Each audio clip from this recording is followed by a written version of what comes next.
इसके बारे में और बात करना चाहती हूँ, एंड दैट इज ज्वर। ज्वर के बारे में हारित संहिता में क्या वर्णन दे रखा है, थोड़ा सा अलग दे रखा है हमारे चरक ससुर से। जैसे चरक जी कहते हैं कि ज्वर के केस में विष्णु सहस्त्र नाम स्तोत्रम का पाठ करिए, या मैं कहती हूँ रुद्र के कोप से हुआ है तो रुद्र के कोप के होने की वजह से आप अगर शिव जी की भी आराधना करते तो भी ये समझ बहुत अच्छा होता है। और किसी चीज़ में कुछ नहीं समझ में आता तो शिव जी की आराधना मैं करने को इसलिए कहती हूँ कि हर विद्या उन्हीं से आई हुई है, तो आप उनकी कर सकते हैं। अदरवाइज हमारी हारित संहिता जी क्या कर रहे हैं, तो हारित संहिता की अगर हम बात करेंगे तो वहां पर बोला गया है हनुमान जी की पूजा करने को। तो ज्वर के केस में क्या करना है, हनुमान जी की पूजा करने को बोला गया। और हारित संहिता का जो तृतीय स्थान है उसका सेकंड चैप्टर जो है ज्वर के रिस्पेक्ट में, उसका 218वां श्लोक है। तो वानर आकृतिम आलिख्य खटिकायाम पुनः शृणु गंध पुष्प अक्षर धूपर अर्चंत भिषग्वरा। ये श्लोक है। इसका मतलब है कि बानर की आकृति बनाना, खटिका मतलब खड़िया से बना लेना, जो चाक है उससे आकृति बनाया है और उस आकृति की आपको पूजा करनी है। किससे किससे, गंध। तो गंध का मतलब परफ्यूम वगैरह आपको पता है, ये जो लोग पूजा पाठ करते हैं उनको अच्छे से मालूम है कि हमेशा चढ़ाया जाता है। गंधम पुष्पम बोलते हैं ना, पुष्प मतलब फूल चढ़ाइए, अक्षत का मतलब होता है चावल चढ़ाइए, और धूप, इन सारी चीज़ों से आपको पूजा करनी चाहिए। तो ज्वर के केस में किसकी पूजा करनी, हनुमान जी की पूजा करनी, कैसे करनी है वो भी मैंने आपको क्रिस्टल क्लियर बता दिया है। तो किसी को भी है पूरी श्रद्धा विश्वास के साथ करिएगा तो बहुत बढ़िया रिजल्ट आएगा। ठीक है, चलिए अब ज्वर के केस में क्या होता है कि झाड़ फूंक के बारे में अगर मैं बात करूं तो ज्वर के केस में पूजा करने के बारे में या मंत्र झाड़ने के बारे में, मंत्र झाड़ना का मतलब होता है मंत्र पढ़ने को ही झाड़ना भी बोलते हैं, तो मंत्र भी दे रखा है हरित संहिता में। तो मैंने कहा चलो इसको भी लेते हैं। तो यहाँ पर जो ज्वरनाशक मंत्र है इसको बहुत श्रद्धा के साथ, पहले तो आपको अच्छे से तैयार होना चाहिए, जो भी पढ़ेगा वो बहुत सुचिता से पढ़ेगा। अगर कोई भी वैद्य अपने पेशेंट के लिए इस बात को फॉलो करना चाहते हैं, खास करके बहुत सारे तरह के ज्वर में काम करता है, तो इस वजह से मैंने बात किया। तो कौन सा मंत्र है, हरित संहिता में ये भी दे रखा है, थर्ड स्थान जो है उसी में दूसरे अध्याय के, मतलब हारित संहिता के तृतीय स्थान के दूसरे अध्याय के 219वां नंबर श्लोक है। जिसको रेफरेंस जाकर देखना है वो रेफरेंस जाकर देख सकता है। तो यहाँ पर जो ज्वर का मंत्र है वो मैं आपको बता रही हूँ। ओम राम ह्रीम क्लीम सुग्रीवाय महाबल पराक्रमाय सूर्यपुत्रायम इत तजसे एकाहिक द्वैहिक त्रैहिक चातुर्थिक महाज्वर भूत ज्वर भय ज्वर क्रोध ज्वर वेला ज्वर प्रभृति ज्वराणाम दह दह पच पच अवत अवत वानर राज ज्वराणाम बंद बंद राम ह्रीं ह्रूम फट स्वाहा नास्त ज्वर ज्वरापगन समर्थ ज्वरस्तास्यते। तो ये जो मंत्र है इसको अच्छे से रट लीजिए, और रट करके इसको आप जिस किसी को ज्वर हो रहा है, विषम ज्वर की कंडीशन में खास करके जो है इरेगुलर फीवर ऑन ऑफ बना रहता है, ऐसे सारे केसेस में अगर इस मंत्र का आप मतलब रट लेते हैं और करते हैं, मेडिसिन दीजिए, मेडिसिन के साथ में अगर मंत्र चिकित्सा करते हैं तो बहुत बढ़िया रिजल्ट आता है। क्योंकि देखिए एकाहिक ज्वर है वहाँ पर भी काम करता है, द्वाहिक ज्वर है हर दूसरे दिन आ रहा है वहाँ पर भी काम करता है, त्राहिक ज्वर में काम करता है, चातुर्थिक ज्वर में काम करता है।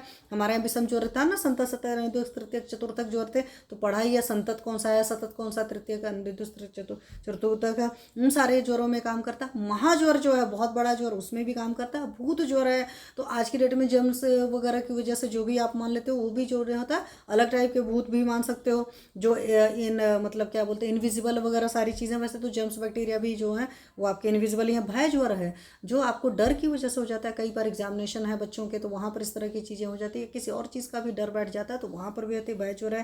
क्रोध ज्वर है, गुस्से की वजह से भी बहुत सारे लोग को ज्वर होता है क्योंकि क्रोधात पित्तम होता है, तो ज़्यादा क्रोध करेंगे तो उनको भी ज्वर हो जाता है।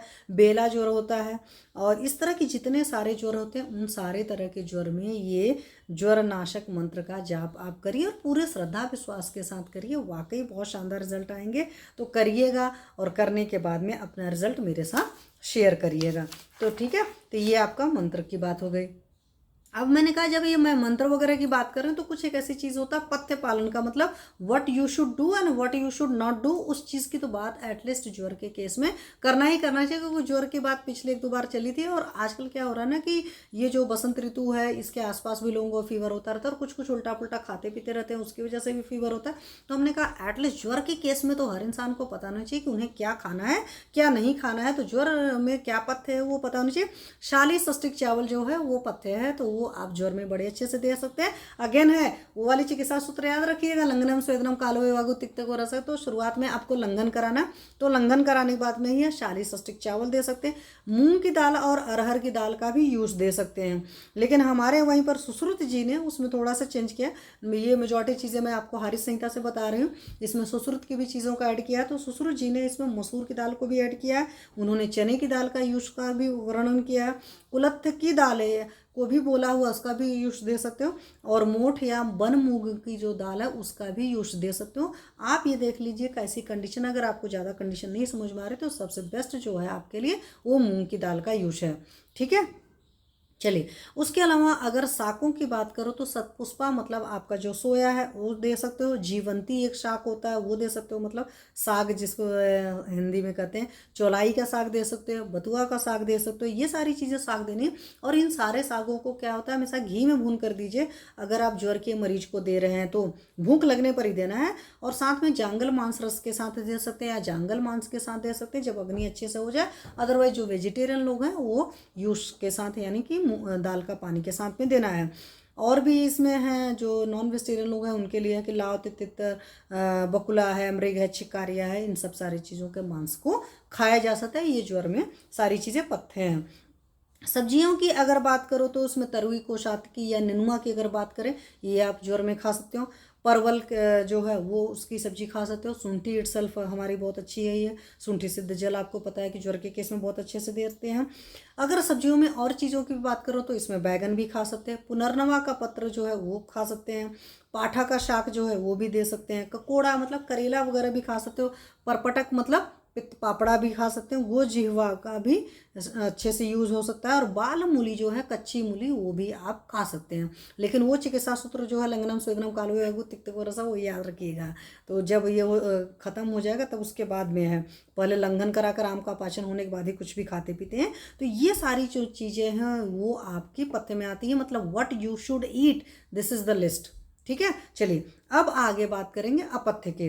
तो ज्वर के केस में आपको क्या क्या नहीं करना चाहिए वो भी बहुत अच्छे से पता होना चाहिए, इंडिकेशन एंड कॉन्ट्रा इंडिकेशन दोनों पता हो। तो ज्वर के केस में अपथ्य क्या क्या है, वो है द्विदाल, मतलब 2 दालें नहीं खानी है। तो जो दालें मैंने आपको बता दी उसके अलावा और कोई दाल नहीं खानी है। विदाही अन्न मतलब जो कुछ अंदर जा कर के आपके बहुत जलन पैदा करता है, विदाह करता है, उन सारे अन्न को नहीं लेना है। गुरु मतलब जो पचने में भारी चीज़ें हैं वो नहीं खानी। पिच्छिल मतलब चिपचिपी चीज़ें हैं वगैरह जैसे उड़द की पीठी उठी होती है, ये सब सारी चीज़ें आपको नहीं खाना है। तेल नहीं लेना है, तेल वगैरह का निषेध है, ये नहीं कि पता चला अच्छा खासा तेल घी डालकर खा रहे हो, वो चीज़ें नहीं। खट्टी चीज़ें फीवर में नहीं खानी है। दही नहीं लेना है, दही का पानी भी नहीं लेना है, कि कुछ लोग होते हैं ना दही नहीं दे रहे हो या प्लीज़ थोड़ा सा दही का पानी दे दो, वो काम नहीं करना। रसाला वगैरह जो कांजी हो जगह ये सब चीज़ों को नहीं लेना है। क्षुद्रान्न जितने होते हैं आजकल लोग बड़ा ओट्स और रागी और न जाने क्या क्या खाते रहते हैं, फीवर के केस में इटसेल्फ शास्त्र निषेध कर रहा है, क्षुद्र अन्न नहीं लेना है। बहुत सारा पानी नहीं पीना है, आपको पता है कि हम लोग षडंग पानी देते हैं, लौंग का पानी देते हैं, इस तरह का पानी देते हैं, सिद्ध पानी देते हैं, और एक्सेस पानी तो बिल्कुल भी नहीं पीना है, ये बात याद रखना। तांबूल मतलब पान खाना, तो जो लोग पान खाने के शौकीन हैं उन सारे लोग को पता होना चाहिए कि ज्वर के केस में इस बात का भी ख्याल रखना होता है। घृत जो होता है वो भी नहीं खाना है, सुरा भी घृत भी वर्जित है। क्रोध नहीं करना है, फीवर हुआ तो गुस्सा नहीं करना। बहुत सारे लोग को जब फीवर होता है तो उनको गुस्सा बहुत आती है, खूब परेशान होते हैं, मतलब चिल्लाते भी हैं। शोक नहीं करना है, बेवजह बहुत दुखी परेशान नहीं होना है, क्योंकि जब आप ज़्यादा परेशान होंगे विषाद और रोग वर्धना नाम बीमारियां सारी बढ़ती जाएंगी, तो इस बात का पूरा पूरा ख्याल करेंगे। रात्रि जागरण नहीं करना है, रात में जागना नहीं है, जल्दी सो जाना है, और दिवा सहन नहीं करना, दिन में नहीं सोना है। तो बहुत सारे लोग फीवर हुआ रहते हैं, सब सारे उल्टे पुल्टे सारे कार्यक्रम करते रहते हैं। साथ में आपको क्या है कि जैसे घोड़ा गाड़ी है, हाथी है, पुराने टाइम में होती थी, सवारी वारी होती थी, वो सब नहीं करना है। अपनी लैंग्वेज में आप समझ लीजिए कि फीवर में ट्रैवलिंग वगैरह नहीं करना है। ठीक है, बहुत सारे लोग फीवर हुआ रहता है ट्रैवलिंग वलिंग करते रहते हैं, और फिर जब फीवर खराब हो जाता है तब परेशान होते हैं। तो जो 1-2 दिन रेस्ट करना था वो हफ्ते 10-10 दिन रेस्ट करते हैं। ये सारी चीज़ें नहीं करना है। साथ में एक चीज़ और बताया गया कि जैसे ही ज्वर छूट जाता है, ज्वर खत्म हो जाता है, उसके बाद भी क्या क्या चीज़ें नहीं करना है। तो ये सारी चीज़ों का परहेज तो फीवर के टाइम में रखना है, लेकिन फीवर जब खत्म भी हो जाता है ना, फीवर नहीं आ रहा तो भी आपको क्या क्या ख्याल रखना, तुरंत में व्यायाम नहीं करना। ये नहीं कि अब तो फीवर नहीं आ रहा चलो जी एक्सरसाइज करेंगे, अगले दिन जिम में पहुँच गए, तो ये सब फालतू काम नहीं करना है, व्यायाम नहीं करना, बेवाय मीन्स सेक्स या मैथुन नहीं करना है, अति भोजन नहीं करना है कि फीवर खत्म हो गया लाओ जी दबा कर खाओ। कुछ लोग क्यों मैंने लिया कि बहुत सारे लोग क्या करते हैं, जब फीवर खत्म हुआ है तुरंत तुरंत ब्रेड पकौड़ा बना दो, पिज्ज़ा बना दो, बर्गर बना दो, चाउमीन मंगा कर खा रहे हैं, इधर उधर का मतलब जितना गुरु गुरु पदार्थ होता है सब खा रहे हैं, और सब सारी चीज़ें नहीं खाना है। रात्रि जागरण नहीं करना है, रात को नहीं जागना है, और जब तक बलवान न हो जाए, जब तक अच्छे से ताकत नहीं आ जाए, आपको लगे कि हाँ now I am fit and fine, तब तक शीतल जल से न स्नान करना, ना सोच भी जाएंगे तो उस वक्त भी शीतल जल यूज़ नहीं करेंगे, आप ल्यूकवार्म वाटर यूज़ करेंगे। और व्यायाम मैथुन मैंने आपको बता ही दिया, तो ये सारी चीज़ों का ख्याल रखना है। तो सुश्रुत को भी साथ में लेकर के मैंने पूरा पूरा आपको बता दिया कि आपको क्या नहीं करना चाहिए ज्वर में। चलिए, अब जब नया नया ज्वर होता है, नई नई बीमारी आई है, नया नया बुखार जी हुए हैं, तो उस वक्त क्या क्या नहीं करना वो भी पता होना चाहिए। आयुर्वेद शास्त्र में सोचो कितनी ब्यूटी है कि ज्वर में क्या नहीं करना चाहिए, ज्वर मुक्त होने पर क्या नहीं करना चाहिए, नया नया ज्वर जब एक्यूट आया तुरंत तुरंत तब क्या नहीं करना चाहिए। शास्त्रकारों ने हर चीज़ का वर्णन किया, और ये मैं आपको बता रही हूँ सुश्रुत से। तो हमारे सुश्रुत जी ने क्रिस्टल क्लियर बताया कि नौ ज्वर में क्या क्या वर्ज्य है। परिषेक नहीं करना है, तो स्विमिंग विमिंग काम प्लीज़ मत करिए। परिषेक तो हालांकि मतलब होता है जल का छिड़काव वगैरह, सारी चीज़ें अलग अलग तरीके से होती है, तो इस तरह के कोई कार्यक्रम नहीं करना। अवगाहन, तो अवगाहन में स्विमिंग पूल में भी बैठे रहना अवगाहन आता है, कोई टब होता है आप उसमें पानी भर कर बैठे रहते हो तो वो भी अवगाहन होता है। तरह के अवगाहन होते हैं, नेचुरोपैथी की कुछ थेरेपीज वो होती हैं। तो जब फीवर आया तो इस तरह के कार्यक्रम नहीं करना। स्नेह कर्म नहीं करना है, तो स्नेह घृत का पान वगैरह नहीं करना है कि बहुत सारे लोग फीवर हुआ है पंचकर्म कराना है, भले फीवर चल रहा है पान कर रहे हैं, तो प्लीज़ इस तरह का ख्याल न करिए। कोई भी संशोधन कर्म नहीं होगा, बमन विरेचन कोई भी काम नव ज्वर में नहीं करना है कि हम लाओ नया ज्वर हुआ है कुछ खा पी करके उल्टी करें, वॉमिटिंग करें, लूज मोशन कराएं, इस तरह के कुछ भी कार्यक्रम नहीं किए जाते हैं। इंटरनल कॉन्स्टिपेशन होता है तो हम उस हिसाब से मेडिसिन देते हैं। स्नान नहीं करना है, शास्त्र ने सीधे सीधे निषेध किया। एक्यूट फीवर में नहाना नहीं है। आपको बहुत ज़्यादा प्रॉब्लम हो रही है, हल्का सा गर्म पानी से बदन पोंछ सकते हैं। खास करके मैं तब के लिए बता रही हूँ जब बहुत पसीना वसीना हो जाता है, बहुत मूड खराब सा लगता है। अभ्यंग नहीं करना है, कोई भी ऑयलेशन नहीं करना है in the case of no ज्वर। दिवा स्वप्न नहीं करना, दिन में नहीं सोना, शीत आहार विहार नहीं करना, कुछ भी ठंडा चीज़ नहीं खाना पीना है, व्यायाम नहीं करना है, मीन्स एक्सरसाइज वगैरह नहीं करनी है, मैथुन मतलब सेक्स नहीं करना, कषाय नहीं खाना है, कुछ भी कषाय रस का हो चाहे कषाय अलग तरीके का हो, वो सब चीज़ें कषाय में काढ़े भी आते हैं, तो नो ज्वर में काढ़े भी नहीं पीने होते हैं। ठीक है, गुरु पदार्थ नहीं खाना मतलब भारी चीज़ें नहीं खाना, रुक्ष चीज़ें बहुत ड्राई चीज़ें भी नहीं खाना नए नए ज्वर में। क्रोध नहीं करना है। सारवान मतलब जो है स्निग्ध और अभिसंधी चीज़ें वो भी नहीं खाना, बहुत ऑयली चीज़ें नहीं लेना फीवर में, ये आपको ख्याल रखें। जैसे मॉडर्न वाले भी मना करते हैं ना ऑयली स्पाइसी चीज़ें नहीं लेना, तो वहाँ से मैं आपको बता रही हूँ ये सारी चीज़ों का है। और नव धान्य का परित्याग करना, क्योंकि नव धान्य जो होता है वो पाचन में भारी होता है, इसीलिए आपको पता है कि जो लोग मोटे रहते हैं उनको भी मना करते हैं, डायबिटिक पेशेंट जो होते हैं उनको भी मना करते हैं। और नव ज्वर के केस में भी, नया नया फीवर के केस में भी नव धान्य मतलब नया नया जो धान्य होता है, नया नया पैदा हुआ, चाहे कनक पैदा हुआ मतलब गेहूँ पैदा हुआ है, चाहे चावल पैदा हुआ, चाहे नया कुछ भी है, उसका सेवन नहीं करना क्यों होता है, क्योंकि वो पाचन में भारी होता है। तो ये सारी चीज़ें मैंने लिया, मतलब आपको मुझे लगता है पसंद आएगा कि आपको क्या करना चाहिए, क्योंकि फीवर मेजॉरिटी लोग को होता रहता है। तो फीवर के केस में आपको क्या खाना चाहिए क्या नहीं खाना चाहिए इस बात का आपको पूरा पूरा पता होना चाहिए। तो इन्हीं सारी चीज़ों के साथ आज मैं अपनी वाणी को विराम देती हूँ। नेक्स्ट सेशन में कुछ और चीज़ों का लूँगी, और आप लोग की भी कोई क्वेरी रहती है तो प्लीज़ अपनी क्वेरी लिखिए। अपने मन से बोलना मतलब थोड़ा सा आसान भी होता है, नहीं भी होता है, क्योंकि आप लोग जब पूछते हैं तो फिर वो ज़्यादा अच्छा लगता है कि चले उस चीज़ के बारे में बात करें। तो इन्हीं बातों के साथ मैं आज अपनी वाणी को विराम देती हूँ। सर्वे भवन्तु सुखिनः, सर्वे सन्तु निरामय, सर्वे भद्राणि पश्यन्तु, मा कश्चित् दुःखभाग् भवेत्।